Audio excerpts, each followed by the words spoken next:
We are live. We are live. I'm Dr. Frita. Welcome to another Medical Monday where I talk to you about celebrity health and all of the hot health topics in the headlines. We've got a jam-packed show today. We'll open up with my favorite game, Myth versus Fact, where we'll talk about Florida's plan to ban all school vaccine mandates. We'll go over some of the myths versus facts when it comes to vaccines and immunizations in your kids. And then we'll get into the weekly dose where I'll give you a fresh take on the headlines you can't get anywhere else. We'll open up talking about Montell Jordan. This is how you do it. Hey, where he's been very open that he was diagnosed with prostate cancer. And then initially they believed he was cancer-free, but there has been a recurrence. And so he's out here, he's promoting getting prostate screening. And so we'll break down prostate cancer, what prostate screening entails, and I'll talk to you some about the stages and the grading of prostate cancer and what to tell the men folks in your life who refuse to get screened. My goodness. And then we'll talk about Gordon Ramsay. You know that celebrity chef. Well, he's been open that he has a diagnosis of basal cell carcinoma. What's that? A very common form of skin cancer. And so we'll talk about skin cancer, ways to prevent it, who's at risk, and what to do. And then we'll talk about nail polish, because in Europe, a very important component of getting a gel nail manicure has been banned. Yes, it's called TPO. We'll talk about what that means, what studies support it being banned, why it's not banned in the United States, and should you stop getting your nails done? Oh my goodness. And then we'll talk about, what shall we talk about? Yay, let's talk about Lil Jon, shall we? Because he has had a full-on body transformation. Honey, he was in a weightlifting competition and won third place. So y'all know him as a Grammy award-winning rapper. And now y'all have to know about him as Mr. Muscles. And so we'll talk about making health changes even as we get growner and older in our lives. And of course, this is live. And so you can ask me questions, but honey, I'm asking you questions too. It ain't no fun when the rabbit got the boop boop. So please stay tuned. This is Medical Monday. Go ahead and hit that like button as we get started because you're about to get some wonderful evidence-based health information.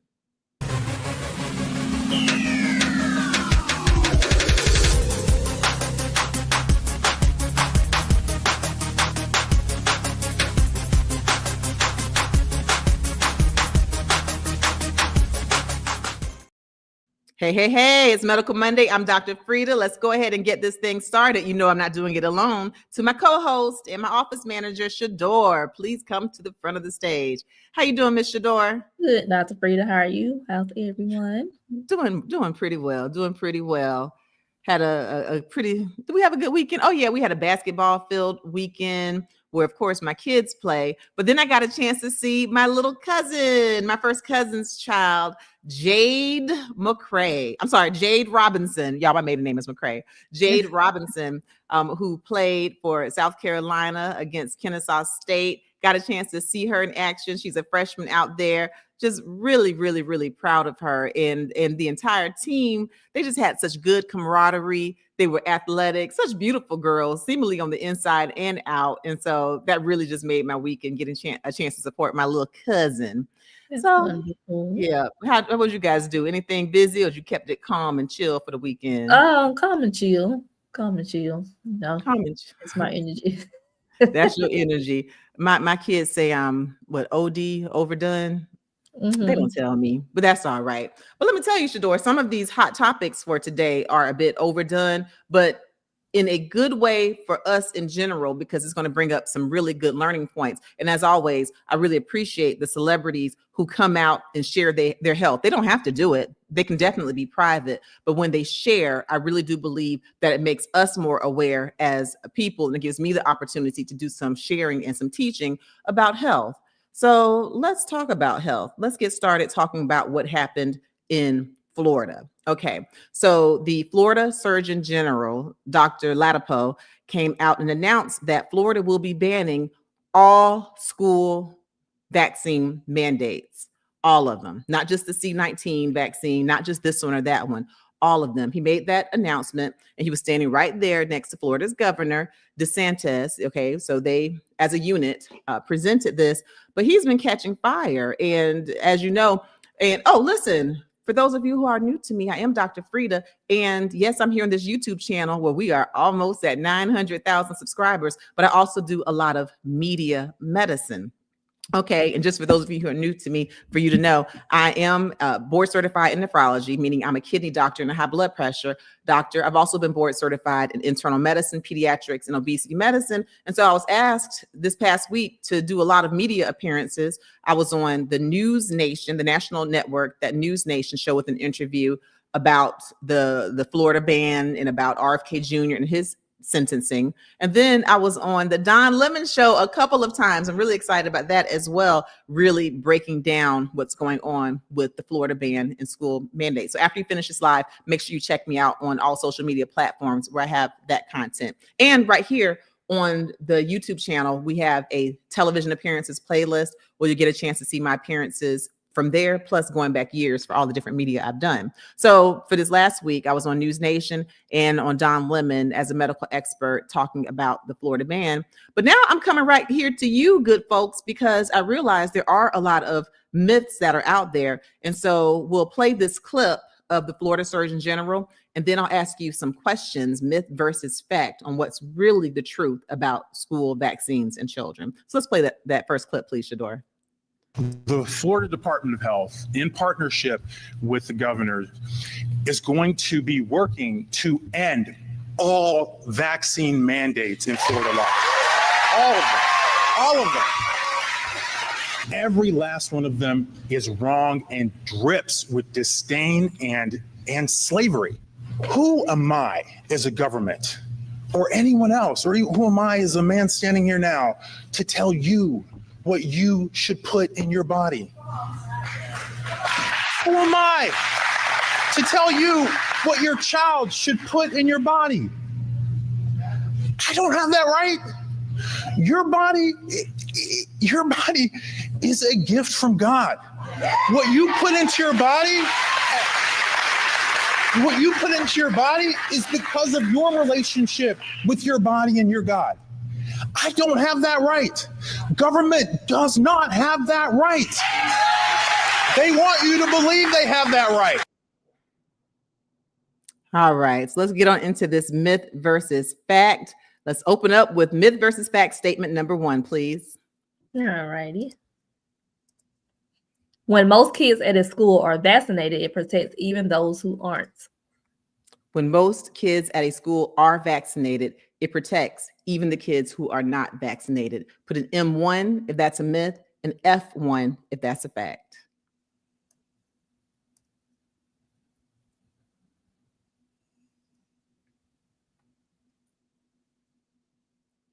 All right, myth versus fact statement number 2, please. Ending vaccine mandates only affects the families who choose not to vaccinate. All right, put an M1 if that's M2. Sorry, put an M2 if this one is a myth, an F2 if this is a fact.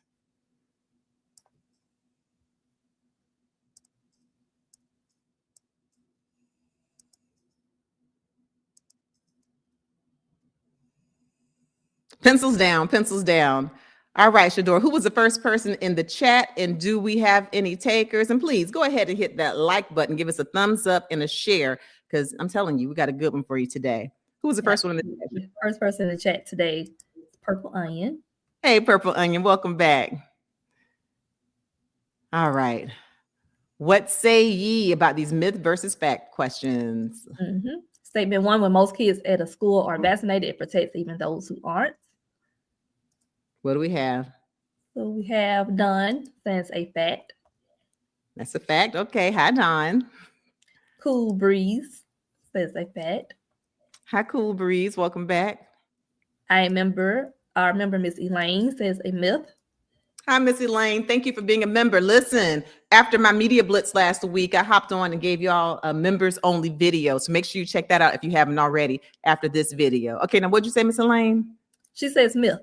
You said it's a myth that when most kids are vaccinated, so you're saying it does not necessarily protect those who are unvaccinated. They're on their own. Okay. Sheree says a fact. Hi, Sheree. Welcome, welcome. Thank you for being Char here. says myth. Who is this? Char. Hi, Char. You said it's a myth. Okay. And I remember Miss Rosalind says it's a myth as well. Hi, Miss Rosalind. And of course, thank you for being a member. Okay, y'all know I love it when we have a mixed bag, not just because I enjoy tricking people. I don't. But that means that there's learning to be done. All right. So when most kids out of school are vaccinated, it protects even those who are unvaccinated. This is a fact. It is a fact. Okay, so you might be thinking, what sense does that make? If my kid is vaccinated, my kid's protected, you and your kid and your decisions, you're on your own, you might be thinking. But you have to remember there is something called herd immunity. Herd immunity. And I know we throw that term around, especially now with all the different debates going on, but let me just explain it. What herd immunity means that when most people in a population, most of the group, most of the residents, most of the community, most of the people in the herd are either vaccinated or have natural immunity from having had an infection, then it protects those who aren't vaccinated. Why? Because no one around them gets the infection, right? That makes sense. So for us, we believe that if at least 95% of the population is either vaccinated or has had the natural disease, if at least 95% of the population is immune to a disease, it protects even the ones who aren't. And so for certain parents or certain kids who have religious exemptions, they are safe as long as everyone else around them is immune. So let's just see where this might be important, where it might make sense. You know, when I was doing my training, part of my training was doing my double residency in internal medicine and pediatrics in Georgetown, at Georgetown University Hospital School of Medicine. And I dealt with a lot of patients, a lot of pediatric patients, a lot of kids who were on chemotherapy or who were very immunocompromised. And for a lot of those children, they could not get the vaccines, not all of the vaccines. Some of them were dangerous. And so they just couldn't get vaccinated. But because most of the kids around them in school got the vaccine, then we were not afraid of having measles, polio, diphtheria, pertussis, hepatitis. We didn't have that fear because 95% of the kids were immune to it. And so by them being vaccinated and immune, that protected our kids who were not able to get the vaccines, right? Same thing with elderly people. We know we have a lot of elderly people in Florida. I was raised in Florida. Hey, St. Pete. And even elderly people who've been vaccinated, as you get older, a lot of times your immunity just gets weaker, okay? The immune system gets slower. Honey, that's just age. Don't even worry about it. But even if your immunity starts to get weaker, if most of the people around you, the children, the young people, and even yourself, if most people are vaccinated around you, if your immunity is no longer strong, or if you're unable to get vaccinated, as long as 95% of the people around you are immune, it protects you. So that's how that makes sense. When most of the kids in the school are vaccinated, it does protect even those who are not vaccinated. Now, where do we run into problems? When the percentage of people vaccinated starts to drop. And we already know, we've seen in even this 2024-2025 year that some of the herd immunity is starting to go away. For example, for the MMR, the measles, mumps, and rubella, prior to C-19, the pandemic, we were at least a 95% rate for kindergartners being vaccinated going in, where we've had a drop to 92.5%, okay? And then for the diphtheria vaccine, again, we were at 95% with most kindergartners going into school being vaccinated. We've had a drop to 92.1%. And if you think back to just this year, where, you know, we've had this huge measles outbreak, the largest outbreak in 30 years, and we even had at least 2 deaths from measles in elementary school girls ages 6 and 8 who were unvaccinated. 2 children died from a preventable disease, measles. And if you take a look at West Texas, where that outbreak was really huge of measles, in that area, they only had about 88% of the population vaccinated. Okay, so you see what happens when we drop too far below 95%. There is a direct correlation: decrease in kids vaccinated, increase in preventable disease. We've seen this over and over in repeated science and repeated evidence. It's not even controversial, which is why a lot of folks are wondering about this vaccine ban. And as we get into the next question, myth versus fact number 2, I want you to tell me if you think it's a good idea about the Florida vaccines, or if you think it's a horrible idea. And then I'll share I'll share what I think. And for those of you who've been following me, I think you already know. All right, let's do myth versus fact number 2. All right. Any vaccine mandates only affects the families who choose not to vaccinate. Any vaccine mandates only affect the families who choose not to vaccinate. My kids, my choice. My family, my choice. Okay. Is that a myth or is that a fact? All right. It's me, Wanda Marie. Hey. She says a fact. A fact. So pretty much if you choose as a family not to get vaccinated, it's only going to affect your family. That's what you're saying. Okay. It's me, Wanda. Lisa says it is a myth. Hi, Lisa. You're saying you might be making that choice for yourself, but it might creep over and affect other people. I hear you, Lisa. All right. Now what else y'all got? Anton. Hi, Anton. Welcome back. Anton says myth. A myth. You think it affects more than just the family. So you're making personal choices, but you're affecting other folks. Okay. Planet Life. Yeah. Planet Life says myth. You know what, Planet? Y'all better be looking at Planet Life. It's a pretty good correction rate on Planet Life over here. Y'all better listen. Okay. Angela says a fact. It's a fact. Okay. Everybody mind your business, and then the business only minds you. You say, okay. And Limitless Sky says a myth. A myth. Okay. All right. Read it for me one more time, please, Shador. The myth versus fact. Any vaccine mandates only affects the families who choose not to vaccinate. Okay. So this is a myth. This is 100% a myth, which is why, when if y'all have been watching the news, why the Florida Surgeon General has been going through and having to try to, explain his position, he runs into a wall because he talks about, hey, it's the parents have the right to make choices. I can't tell you what to put in your body, your choice. But here's the truth of it, the matter. Here's the truth of the matter. If families make the choice not to get vaccinated and then to send unvaccinated kids to school, okay, because they don't have to get vaccinated, then we already covered it as far as talking about herd immunity. That herd immunity will go down. And for kids who are unable to get vaccinated, or for young babies who are not able, to be on certain spots in the vaccine list, it will make them sick. Okay. So your family's making a choice, but you are affecting other people, and we often talk about how, we all have rights. We all have autonomy, control of our bodies. But my right to control myself only goes as far as your nose. When what I do with myself starts to affect you, well, now I am messing with your rights, and that's an issue. So basically, again, if families make the choice not to get vaccinated, it will increase diseases. It will, and it will cause other families to get sick. And so absolutely, a family's choice affects other people. And, and I often say a lot of times people don't really understand what life was before vaccines, but we had children passing away. We had measles, not only causing just like a fever and a cough and maybe some bumps, it can cause encephalitis. It can cause vision loss. It can cause deafness. And so we're talking about chronic health complications, right? Polio paralyzes, okay? It can cause paralysis, and it can also cause, kids used to have to use an iron lung. Shador, let's play a clip, show a clip of some kids with polio prior to polio vaccines. It was very commonplace for the kids to get polio and for many of them to be paralyzed. Now, can you imagine? This would be a typical summer or a typical place where kids had polio. We don't have polio camps anymore, polio institutions to take care of kids like that anymore. Why not?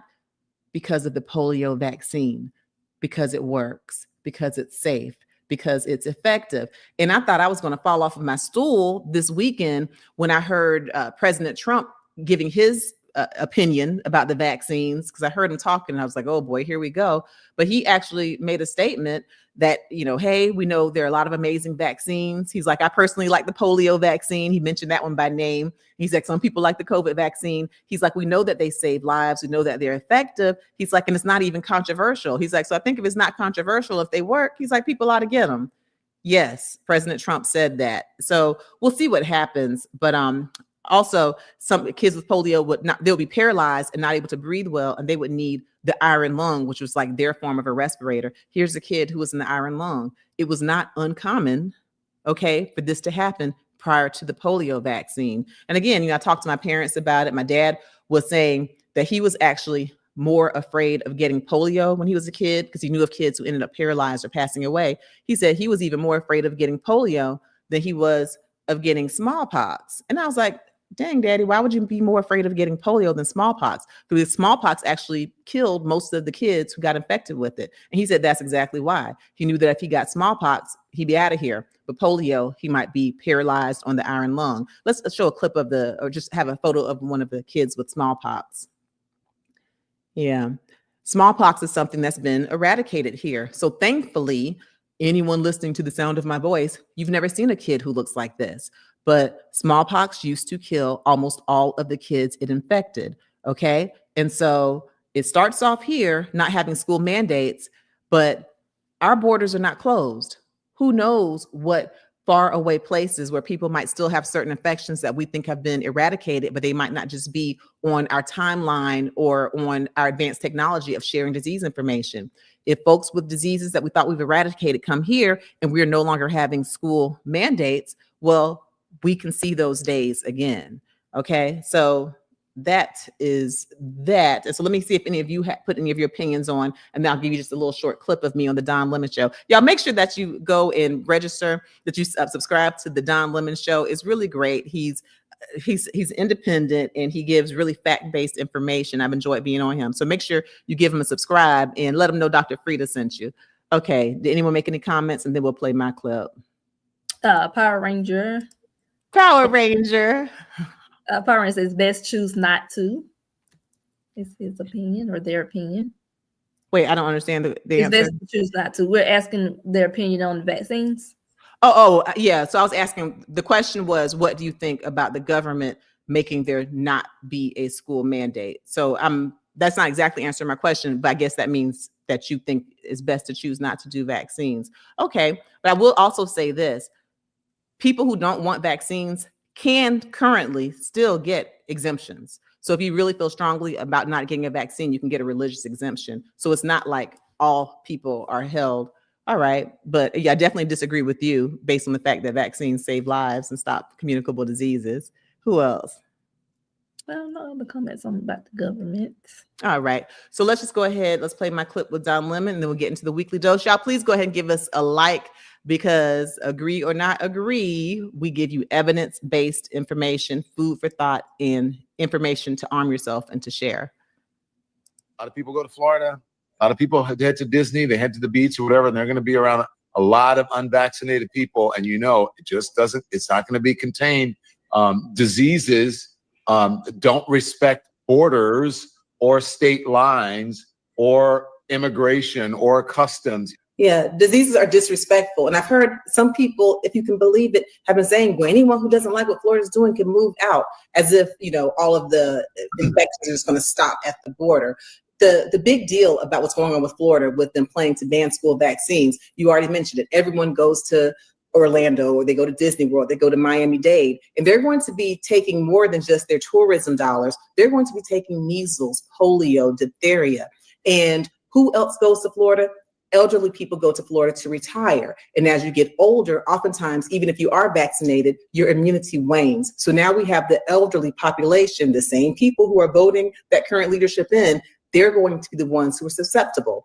And then people say, hey, it's your choice. You can get vaccines. It's up to you. Don't tell me what to do with my body.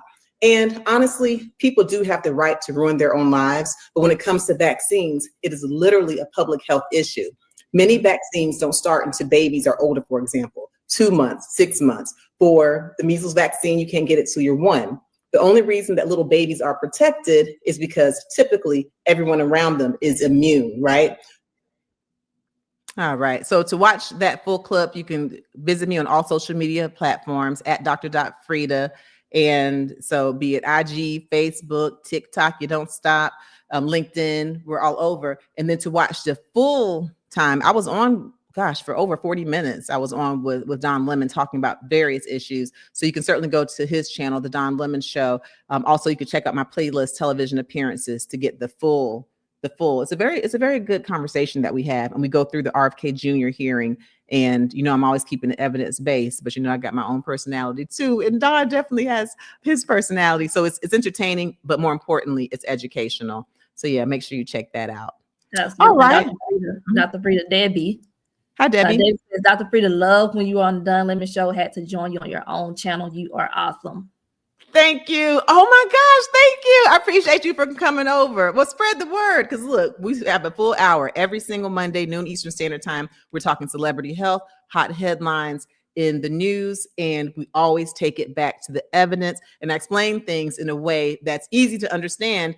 And so I give that to you in a full hour here, but also if you go to my channel where we're up to over 890 something thousand subscribers, I have hundreds and hundreds of videos of more bite-sized information, or, you know, some videos are 10 minutes, 12 minutes, but ways that if there's a health concern you have, or if you have a family member with a concern, you're going to see a doctor and you want to arm yourself so you have certain knowledge and you know the questions to ask, and you want to make sure that you're not being talked down to, or like no one's being condescending or assuming you don't have knowledge. My videos are perfect for you. I arm you with knowledge in a way that's easy to understand, and it gives a message to doctors as you see that you care about your health, you're knowledgeable about your health. I'm not kidding, hundreds of videos. But thank you for joining. I appreciate you for coming on over. Cool. All right. Well, please go ahead and give us a like and a subscribe as we get into the weekly dose, where I give you a fresh take on medicine you can't get anywhere else. All right, let's start off talking about Montell Jordan. Y'all know Montell Jordan, you know, singer, and actually now a preacher. I don't know if he's a pastor, preacher, but I've actually seen him preach here in the Atlanta area on Stone Mountain. Every Easter, there's a sunrise service where you go all the way to the top of the mountain. And for one of the Easters where my children and I went to that, he was the person who delivered the message. And it was very exciting seeing him there with his wife and his family. And just, you know, he really seems just like a kind person. He delivered a great message as well. Well, the message he's delivering now is that, yes, he was diagnosed in, I believe, January of 2024, initially with prostate cancer. And they removed it, cleared all the margins, and he seemed to be cancer-free. But now he's had a recurrence, and now they found that the prostate cancer has actually been found in the lymph nodes, which we'll get into what that means as far as the staging of cancer. So let's go ahead and play the clip, but I want to ask the question to the audience, and please put MJ so we know that you're answering the Montel Jordan question. But just in general, what do you think are some barriers that men have when it comes to health and taking care of their health? What are some barriers that men have when it comes to health and taking care of their health? Because one of the things that Montel Jordan is doing is really pleading with men to get screened for prostate cancer and to take care of themselves. Let's play this clip, please. As of today, I am not cancer-free. Following my surgery, everything, my margins were clean. Everything was very, very good. But, you know, cancer is sneaky, and you don't have to not feel good for cancer to be doing whatever it is doing. And so further PET and CT scans, it showed that there was some remaining cancer in my left lymph node and potentially some undetectable things in the prostate bed, in the place where the prostate was removed from. I now am headed on my journey to be a two-time cancer survivor, not something that I ever thought I would even be for one time. But this is the journey, and we are making sure that we do our best to inform others and document the journey and share what this journey is like. I am not only asking you, I am pleading with you, I am praying for you, I am mandating you to go and get checked. I didn't feel bad. There was not something that made me feel like, oh, something is wrong. There was nothing wrong. I got lab work that has shown over the past decade what my levels and blood work and things have looked like. And because of that, it was able to be detected early. As of today, I am not cancer. Okay, very good. So yes, remember, please put an MJ for Montel Jordan while you answer the question. What do you think are some barriers with men that might keep them from taking care of their health or want to know more about their health? And if you have anything else to say related to this story, put an MJ and then we'll see what we can get to. But let me just talk about prostate cancer. We know that second to skin cancer, prostate cancer is the most common cancer among men. And the prostate, if you'll put up one of those images of the prostate, because we talk about prostate, but I think a lot of folks don't really know where the prostate is. It's not like it's just like externally, you know, something you can kind of grab or tap. But let's see, you have an image of the prostate. There we go. All right. So there's a normal prostate, the first picture. And then for this one, it's BPH or benign prostatic hyperplasia for that second one, men who get a big prostate. But let's focus on the normal looking prostate. So that nice little round, larger organ that you see is your bladder. Okay. Everyone knows what the bladder is. You know where it gets full, you know where you fill it, just like kind of in the front part of your pelvis, in the lower pelvis. So from your bladder, you'll see the tube that carries your urine from the bladder through the outside world. That's the urethra. Well, sitting right there, wrapped around the urethra, is the prostate. Yes, so that's where your prostate is, men. Everyone born with a man, that's where your prostate is. It's right under the bladder, and it's actually only about the size of a walnut. Okay, a normal size prostate is the size of a walnut. It wraps all the way around that urethra, that tube that takes the urine from your bladder to the outside world. So now, this right here is not an image of cancer, but if someone has a big prostate, you can see. And so, men folks, I want you to listen to me. And if anybody who is around men folks, all men, as you get older, certainly over 40, you will get a larger prostate. Spoiler alert, that's just what's going to happen. But for the folks who get a larger prostate, you can see then why sometimes you can get symptoms of you feel like you got to use the restroom, you run, and you have a slow dribble, not a good flow. That's because that prostate is squeezing against the tube and all the urine can't get out. And then sometimes you get a nocturia or getting up to use the restroom a lot at night. So now here's an image of prostate cancer. Wait, no, this is still the BPH. Okay, so here we go. Here's the image of prostate cancer. And you can see where there's a tumor. And quite simply, with prostate cancer, instead of the prostate cells dividing to a point and then dying, apoptosis, like normal cells do, they have a life cycle, then it's over. Well, with prostate cancer, those prostate cells keep growing and growing and growing, and they invade other parts of the prostate, and then they can even spread and invade places outside of the prostate, which is what happened to Montell Jordan. And we know because they found prostate cancer in his lymph node.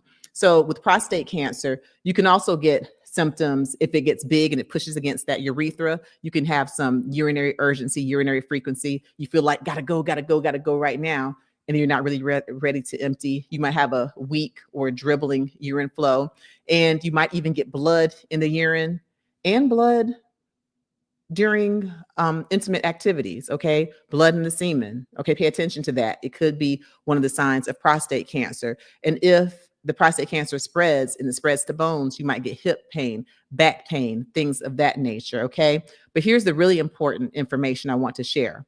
Early on, there are generally no symptoms of prostate cancer. And that's the point that Montel Jordan is making. He was getting prostate specific antigens, PSAs, other screening tools way before he even got to the point where they found it. But that's how they were able to detect it, because they noticed his PSA or his numbers getting higher. Okay. And just a word on PSA, it's not necessarily by itself the gold standard in screening for prostate cancer. It used to be days ago, but in 2008, now, we have different ways, but it is a tool because PSA is made not just by prostate cancer cells, normal cells can make PSA. So if you're someone with a big prostate or with prostatitis, or if you've been on a bicycle and you've been bumping and your prostate has been irritated, you can get high PSA. And so just because you have a high PSA, that in and of itself does not mean you have cancer. But here are the recommendations. I'm going to tell you the recommendations, but first I want to see, did anyone comment on what they think some barriers might be to men taking care of their health? Yes, they did. Okay. Miss Aileen. Hi, Miss Aileen. Welcome back. Lack of access to information. Okay, so just really not knowing. So if they're not around people, if they're not up here on Medical Mondays with us, and if they're not talking to people, or if they don't have regular health care, they might just not know about it. That's a fact. That could be a barrier. Good. Yeah, and a couple of people are saying the same. Delicious says fear, possibly fear. Fear. Fear is a big one, honey, with men and women. Even if you are a know-it-all, if you've got all the information, there can be a fear of hearing it. No one feels like being told they're sick. No one feels like being told that they have cancer. And if you are an independent man and if people are depending on you, there can be a fear of you potentially not being able to provide for your family. Men and women have that. That's a big one. Fear. Good. Mm-hmm. Yep. And T chose on with fear, what could be wrong, misconception on treatments and work schedule. Well, you know what, T-Chosen one? That's a very good one because, the doctor's offices are open 9 to 5. If you're someone, you're working, you're providing, and you're working from 9 to 5, then your schedule really could be a barrier. Take that and add fear, like you don't really want to hear what they have to say anyway. That's a huge barrier for men folks. They just don't have time, they say. But it's important to make time for your health. That's good. Yep. And Pamela, hey Pamela. Hi, Pamela. Pamela says most men don't go to the doctor. Yeah, I mean, a lot of men do not. I will say, well, of course, I probably have a skewed population where we see a lot of both. But a lot of times I do notice that the women, the matriarchs, are the ones who are driving and making sure that their men go to the doctors. And even still, a lot of them have resistance. And not to be stereotypical, but just in general, it's just in my experience, it does seem to kind of hold true for the men who come in. Yeah, my wife found you. My wife made me come in here. I know that's not all men. So men folk don't get upset. But there does seem to be a certain barrier just on a personal level of what I see in my family and in the practice. So just make sure y'all share, think about those barriers. And as far as the fear, whether you know that you have a diagnosis or not, if you have it, you have it. It's still there. And so it's best to detect it early to try to prevent it from growing and actually taking it out or giving you really, bad complications. But before we move on from the Montel Jordan story, let me just tell you what the recommendations are for prostate cancer screening. Okay. And this is really important for all men to listen to. And as far as risk factors, being a Black man, by some reports, Black men are 70% more likely to get prostate cancer than any other ethnic group. Yes, Black men have a higher risk, and we're not even sure of why. Also, just being an older man, when you're older than 50, that puts you at higher risk. And 60% of the prostate cancers are diagnosed in men over 65. And then certainly if you have a family history in a first degree relative for sure, meaning a father or a brother with prostate cancer, then that more than doubles your risk of prostate cancer. So just understand your risk factors. But here's what the recommendations are. If you are of average risk, it's recommended that you have a conversation about prostate cancer screening no later than by the age of 50, okay, 50. If you are at high risk, it's recommended that you have that conversation by 45. News alert, every Black man is considered to be at high risk. So throw that 50 out the window if you're a Black man, listen to my voice. So by 45, you should have that conversation if you are at high risk. That's if you're a Black man or if you have a first degree relative, okay, with prostate cancer. And then if you are at very high risk, then it's recommended that you have the conversation by the age of 40. So very high risk will be if you have more than one relative who was diagnosed with prostate cancer before the age of 65. Okay. So these are the times where you go in. And so they're not just going to talk to you about prostate specific antigen PSA. They'll also talk to you about possibly digital rectal exams, although that's a bit controversial on how sensitive those are. And yes, I mean digit, like finger. I used to do those when I was training for internal medicine because based on where the prostate is located, it's like right in front of the rectum. And so if your doctor puts on a glove, lubricates the finger, then you are able to feel the back of the prostate. And if it has lumps or bumps, now, of course, it's not 100% because you can't feel the front of the prostate, but that is how I was trained to screen for prostate cancer with the PSA. We now also do have ultrasounds or even prostate MRIs, but you want to make sure you have the conversation with your doctor on which type of screening is best for you. And then getting back to Montell Jordan. So initially the prostate cancer, when he was initially diagnosed, they thought they got everything. It was contained within the prostate, but it looks like his stage, although I haven't in my readings heard them say it, but if indeed it's true, as they've shared, that it's in the lymph node, then that actually means he's already gone to stage 4. And that's the highest stage of cancers. There's other things, grading systems and Gleason scores, but when we're talking about stage 4 means that it starts to metastasize, sadly. So stage 1 is when you have kind of a small lesion as far as a tumor of prostate. Put up that prostate picture again, please, the prostate cancer picture. And then stage 2 is when the tumor is still within the prostate, but it's taking up more space, and it might be on both sides, both lobes, but still inside of the prostate. Stage 3 of prostate cancer, the cancer starts to spread to tissues around the prostate, like the seminal vesicles, but it hasn't spread to other organs. But by the time it spreads to either lymph nodes or the bones or the lungs Well, now you're in stage 4. So if it's spreading to his lymph nodes, then it looks like he's already hit the stage of 4. And so just praying that he does well, beyond. He had the prostatectomy, the prostate removed before, but now it looks like he'll probably have other treatments, probably hormonal treatments. Either way, just praying that he does well. And I'm really appreciating Montell Jordan for being so public and sharing his information and urging that through learning from what he's had to go through himself. Because like he said, he wasn't sick. It's not like, oh, I'm sick, I have cancer. No, he felt fine. He looks fine. But he shared that it's important to get screening, as he had been getting screened. So they were able to detect it and know a difference when it came up. Okay. All right. Any more MJ Montell Jordan comments before we move on? Yeah, over on IG. Hi, welcome IG. What I do for y'all, IG? Ooh, I did some fun posts. Check out the post I did. You'll see a cub and an eagle. I believe it's an eagle. I did that post and it got like 20-something thousand views right away. But I'm talking about mamas and protecting babies. So that's for y'all on IG. All right, welcome. What you say? Sarge says, ego, I don't get sick.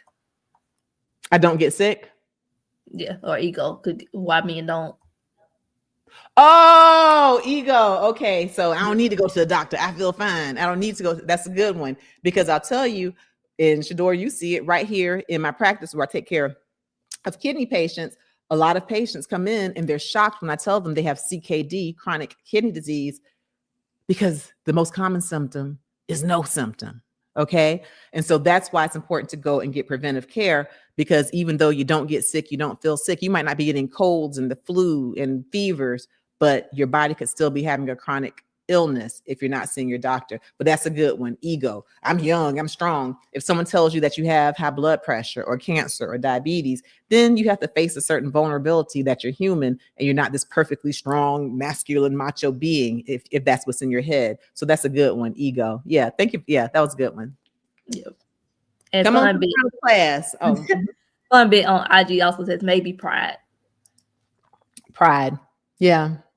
Pride. And let me tell you, I'm talking to my men folks just because we're talking about prostate cancer, but women too. Let me tell you about myself.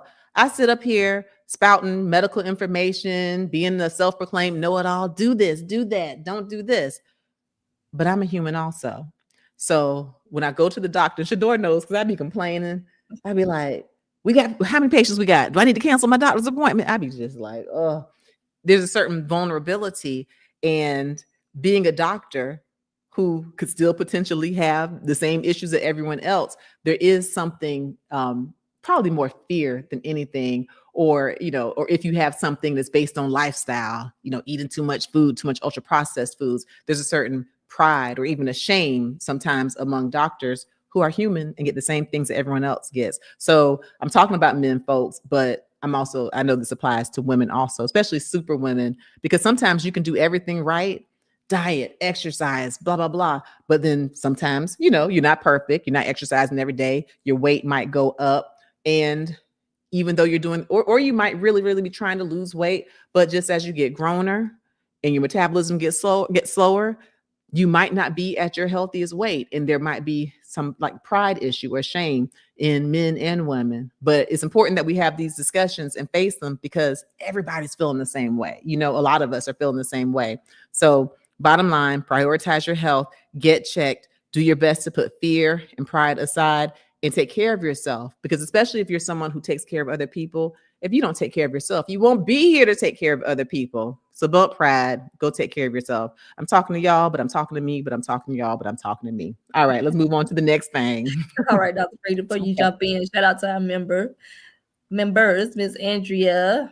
Hi, Miss Andrea. Thank you for being a member. And Miss Rosalind. Hi, Miss Rosalind. Always thank you for being a member and for coming to the live Q&As. Y'all, if you're a member at the highest tier, we do a live Q&A every month. You don't want to miss it. You come and just for the entire time, you ask me questions about your health. And I just go back and forth with medical information. Okay. It's a really good, I really enjoy it. I think we have a good time, and it's good information that's shared. All right. Go ahead and hit that like button as we move on to our next topic, which is Gordon Ramsay. So for any of you who are into chefs, or if you are foodies, then you know that he's a celebrity chef, and he shared that he was diagnosed with skin cancer, specifically basal cell carcinoma. So let's take a look at that clip, and then we'll talk some about skin cancer. All right.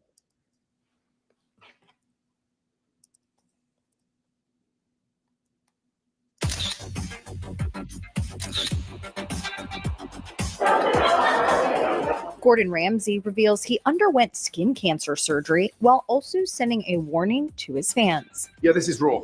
The chef sharing a raw look at his post-op stitches on the side of his neck, thanking doctors for their quick work removing the basal cell carcinoma, telling fans, please don't forget your sunscreen this weekend. Very helpful, really helpful. Gordon also keeping things light, adding, promise you, it's not a facelift. I would need a refund. Head chefs are difficult, dainty, delicate little.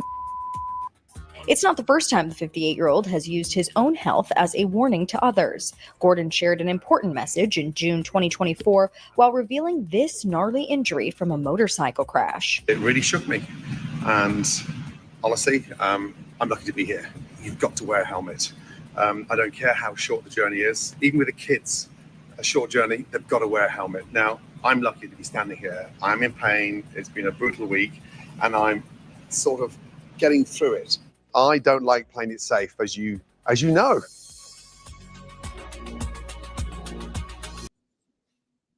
All right. So he had basal cell skin cancer. So I'm going to talk about this, but I'm going to ask y'all a question and put a GR for Gordon Ramsay to answer these questions. One, when you hear celebrities like him share what they've gone through, does that make any difference with you and being like, oh, shoot, I need to go check on myself? And also I want to know, what's the longest you've ever gone without seeing a doctor or seeing about yourself? What's the longest you've ever gone without seeing about yourself? So put a GR if that's the question you're answering. Those are the questions you're answering. Okay, so basal cell skin cancer. So skin cancer as a whole, all the groups are really the most common causes of cancer, okay? And they're very common. Skin cancer is in the United States, 1 in 5 people will get skin cancer. And so there are 3 main categories. There are other subtypes of cancer as well, but the three main categories are basal cell carcinoma, which is what Gordon Ramsay had. It's pretty common.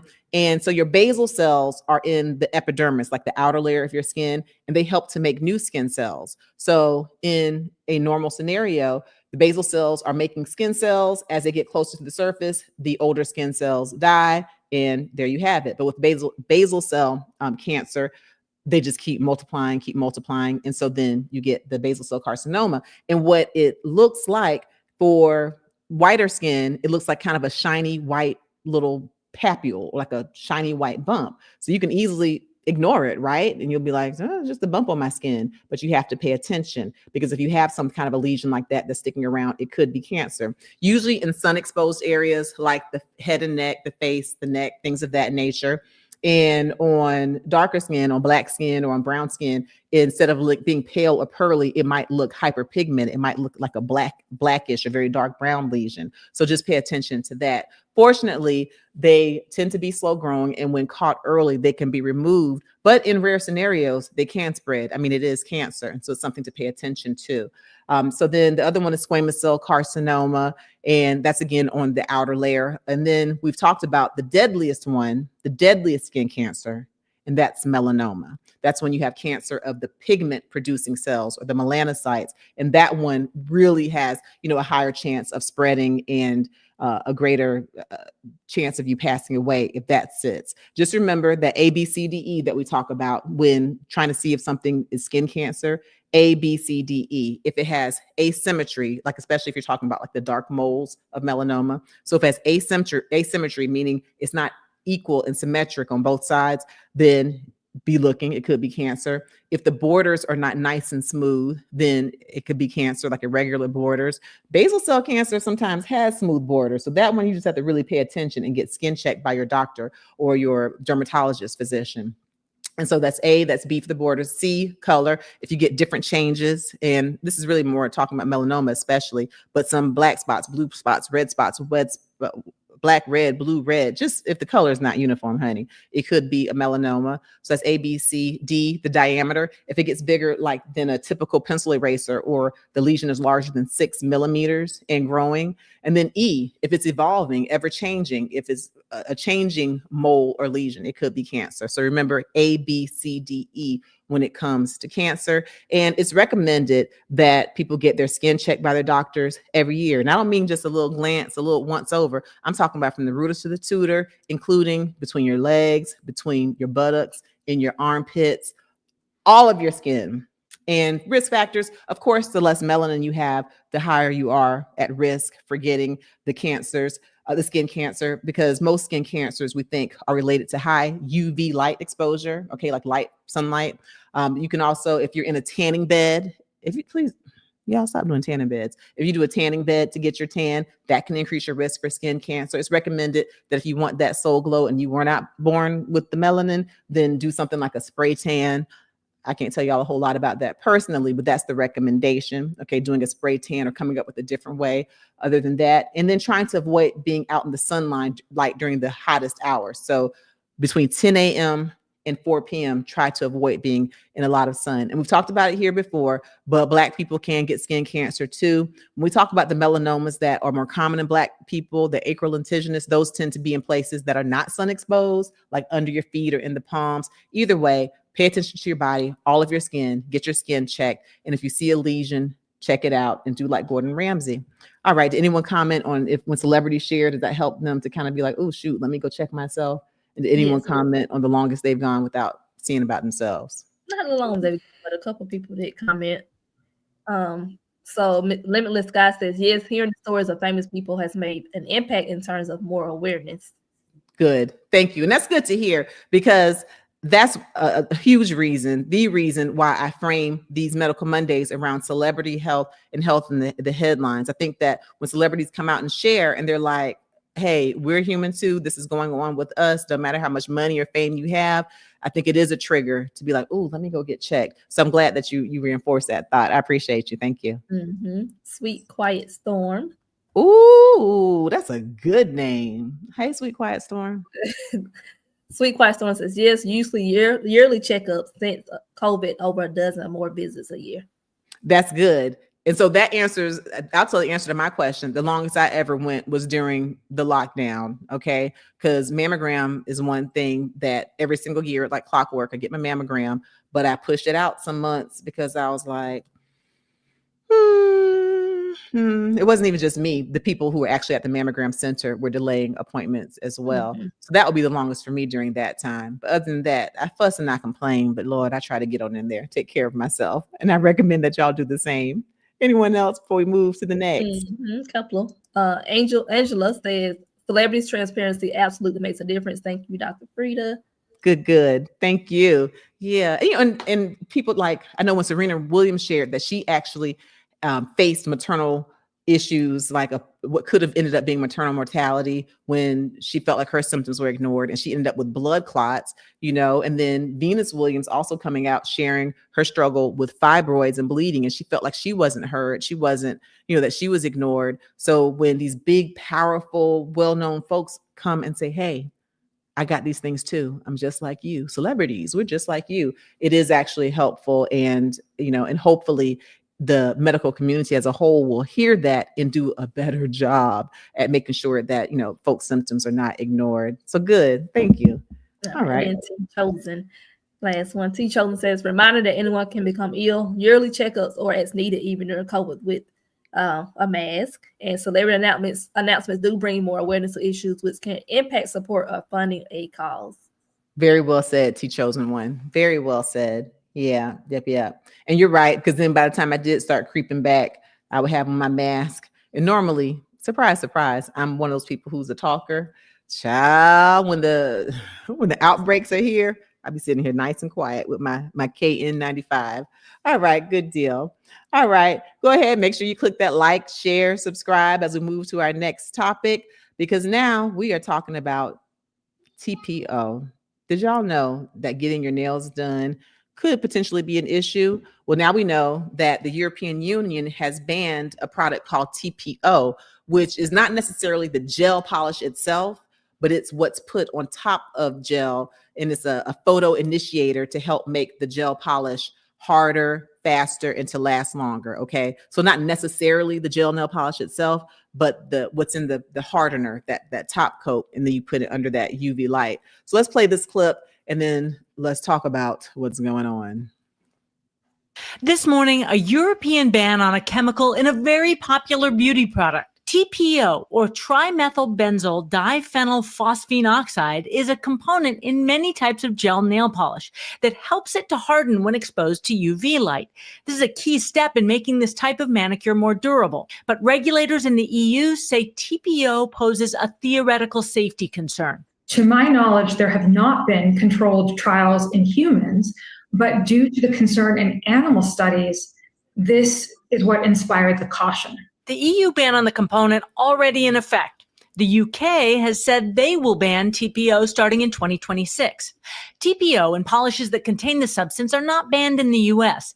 The FDA and CDC did not immediately respond for comment, but the American Academy of Dermatology has previously recommended against gel manicures, saying they can cause nail brittleness, and UV exposure from repeated use in the drying process is a potential risk for skin cancer. The EU has historically taken a much more aggressive stance on chemicals in cosmetics, banning more than 1,700 substances, while according to the FDA, the US bans only 11. The Professional Beauty Association tells ABC News this is a regulatory restriction on a single ingredient, not a ban on an entire product category, and that TPO typically represents just 1 to 3% of a cured gel system and is immobilized in the polymer network, preventing systemic bioavailability.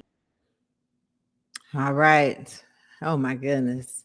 So please put in the chat, write TPO so we know what you're answering, but put TPO. This is for y'all in my replay crew also. If hearing this information will change how you get your nails done. Will this make a difference? And if you ask your nail tech, hey, does it have TPO in it? Or if you do gel nails, will this make you go back to just the regular old fashioned nails? Or are you like YOLO? I don't care. That doesn't move the crowd. Well, the TPO, as they shared, has been found to cause issues, but we don't have a lot of human studies. I know a lot of y'all are probably thinking, well, I don't want to be the guinea pig and let it be on me that something happens. But just to be clear, what we do have, we have animal studies where in male rats, it was found that the TPO could cause abnormal testicular growth.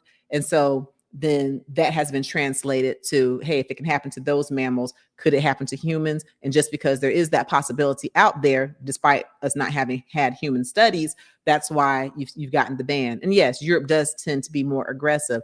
The red dyes that we're just now putting a ban on, Europe has been banning those red dyes. I'm talking about like red dye number 3, things that are found in red Skittles, red Kool-Aid, different red food and foods, beverages. And also red dye can be found in things that you wouldn't suspect. There's red dye in some yellow rice, okay, to help the flavor. There's red dye in some salmon, okay. And I'm not talking about the wild caught, but in some farm raised, they'll put some dye in it to make it very attractive. So that's something that's been banned in a lot of the European countries, and we're just catching up to that ban that's recent. So the other important thing is that in the study where they found that there were changes in the testicular tissue of male rats, we were talking about TPO that was being ingested, okay, swallowed in the mouth.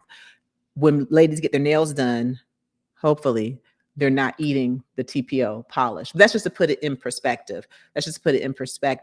But yes, there's a risk out there, a potential risk. How high is the risk? We're not sure. But I do like the transparency of putting it out there. And I want to know if anyone put a TPO on there. And if you say yay or nay, this might change, doesn't move the crowd. Anyone say anything?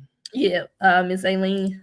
Hi, Miss Aileen. I say yes, it will change for me. I get my nails done every 2 weeks. So this is an important question to ask.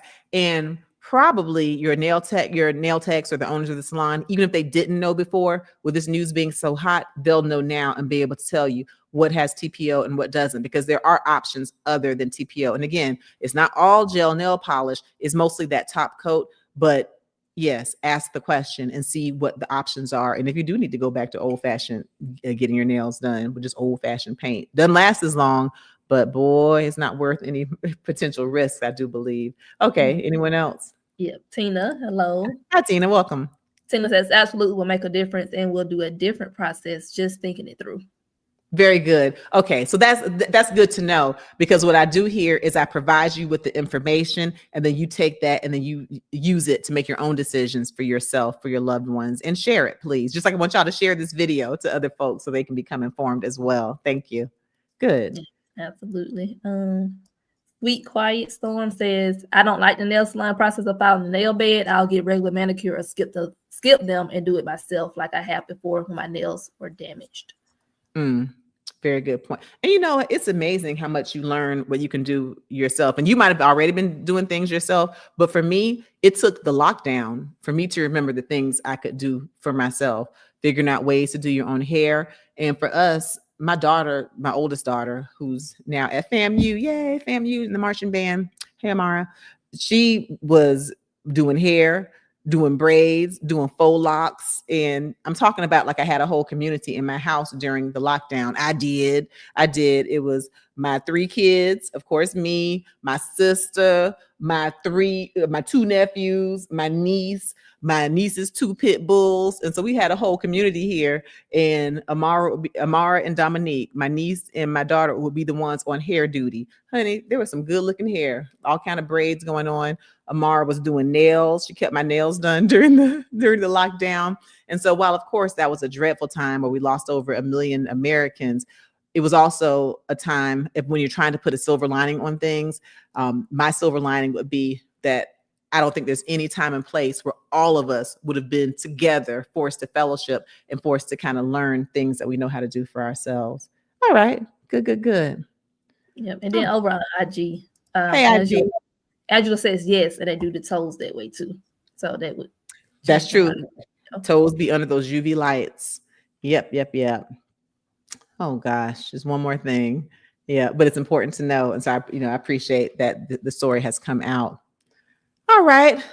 Let's move into a feel-good story, if you will. Make sure you hit that like if you haven't, and share. Share it in your group chat, share it in your group text, share it on WhatsApp, share it on GroupMe. Just share that we're here and that we're giving evidence-based medical information. We are at over 890,000 subscribers. Don't get me the line, but I think we're over 895,000. Yep. Okay, so we're over 895,000 subscribers here on the Dr. Frita YouTube channel. And I appreciate y'all. I really do appreciate your support. Make sure you share so that other people can get a hold of this evidence-based information as we keep on moving. Keep on moving, don't stop. All right, let's talk about Lil Jon. Oh my goodness. Turned down for what? So Lil Jon is 53 years old. Y'all know him as the famous rapper, hype man, Grammy Award winner. Well, now he's a fitness man because he's 53 years old and he entered a weightlifting competition as an amateur and he actually got 3rd place. He looks really great. Let's hear what Lil Jon has to say about his health. Changing my lifestyle. A Labor Day tradition in Venice, the Muscle Beach Championships. It's billed as the greatest outdoor bodybuilding show on earth. The competition is open to amateurs only. People from around the world come to compete in several categories, including bodybuilding, figure, physique, and wellness. And you might recognize this guy right here, Grammy-winning rapper Lil Jon. Not only performed, he competed. Been a lot physically, just in the gym, dedication, eating, focus. I'm winning just by being here and, changing my lifestyle mentally and physically. One of the things I hope is that I can be an inspiration to so many people that say, I don't have time, I can't do it. If I can do it, then you can do it too. I love that. I'm winning just by being here. Listen, I want y'all to put in the comments, what is one small step you can take this week to improve your health? Share with me just one small step you can take this week to improve your health. But I'm really excited for Lil Jon, especially with him being, getting growner at 53. A lot of people, were gym bunnies in their 20s and the 30s. And then once life starts happening, you get busy.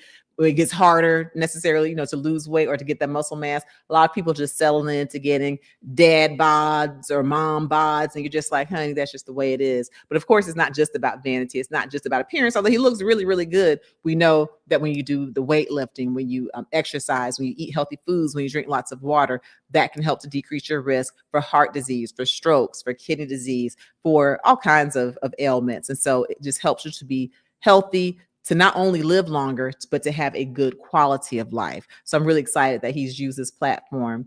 All right. Did anyone mention, give me one small step that you can take this week to improve your overall health? Anyone? Yes. Anyone? Okay. A sweet quiet storm says start walking more. Yeah, start walking more. And I'm going to tell you, I'm with you on that one, because a lot of times, like if you're like, okay, for me to exercise, I need to exercise 45 minutes to an hour. If I myself get into that mindset, then I might just be like, oh, I don't have time for a whole hour. But if you think, you know what, let me just get 10 minutes in real quick. Let me get 20 minutes in real quick. And we now know there was that new study where instead of just trying to walk and do 10,000 steps a day, even 7,000 steps a day will help to decrease your cardiovascular risk factor. So that's a good one. Just walking more, even walking up and down the steps around your house. Yeah, good. Lisa says exercise. Exercise. And is mind over matter with the exercise, right? You have to already sometimes, you might have to have your clothes put out, have a plan, and just really hold yourself accountable, like Lil John. Yeah. Limitless Guy says eat less sugar. Eat less sugar. Ooh, Limitless Guy. And isn't sugar everywhere? All these ultra processed foods, even look in breads, drinks, definitely cakes and candies, even in condiments like ketchup. But eating less sugar would definitely be a great step to improve your health. That's good. And that's doable. Just a step, right? I like it. Miss Aileen says drink more water.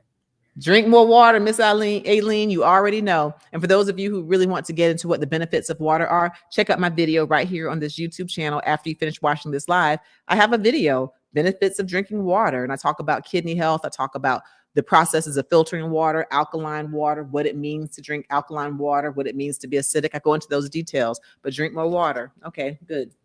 Over on IG, Yuga Gal says, I've been working on strength training every 2 days. Strength training. Ooh, that's good. That's good. And welcome from IG.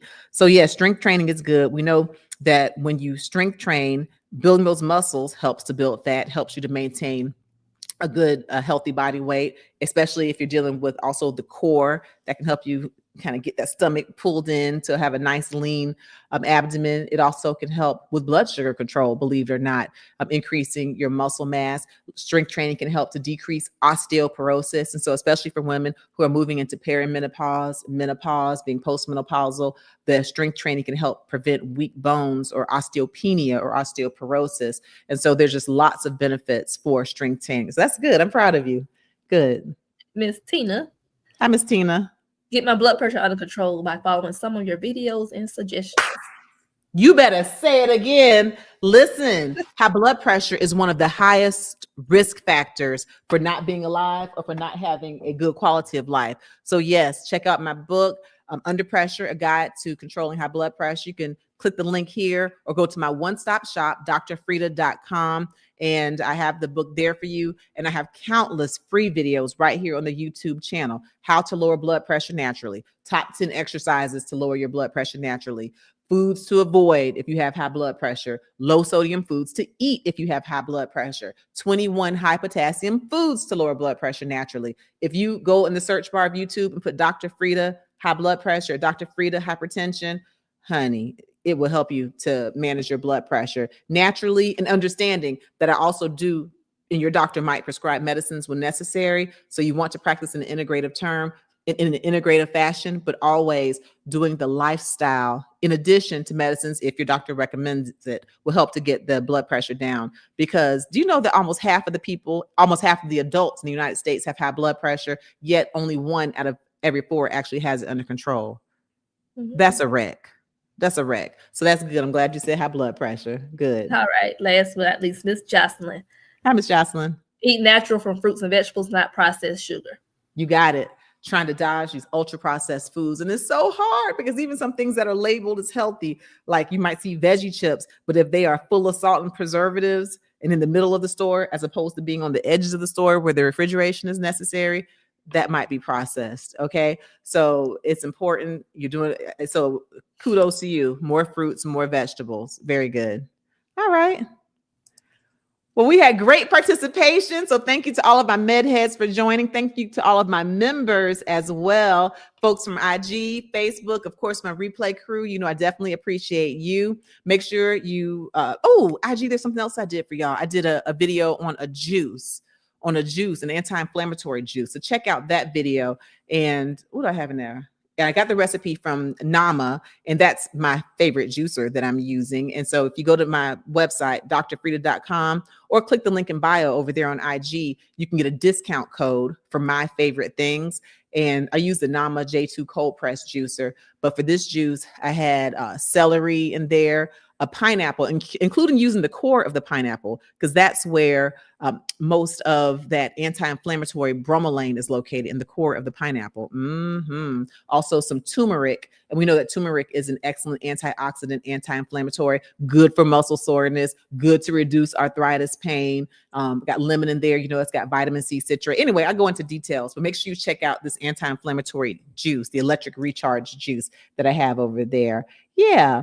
All right. But as on our way out the door, please hit the like, subscribe button, and make sure you check out all the things I asked you to check out, like my visits to the Don Lemon Show, to News Nation. And I appreciate those of you who came over from the Don Lemon Show. Thank you. I appreciate you for checking me out. Please spread the word. And for all of my good people, make sure you go and check out the Don Lemon Show as well if you want some good information. All right. Well, Shador, thank you as always for being a wonderful co-host up here. And I will see y'all next week for Medical Monday. Same bat time, same bat place at noon Eastern Standard Time with me, Dr. Frita, where I give you all of the celebrity health and the hot health topics in the headlines. Y'all have a great day, and thank you for making Monday your healthiest day of the week.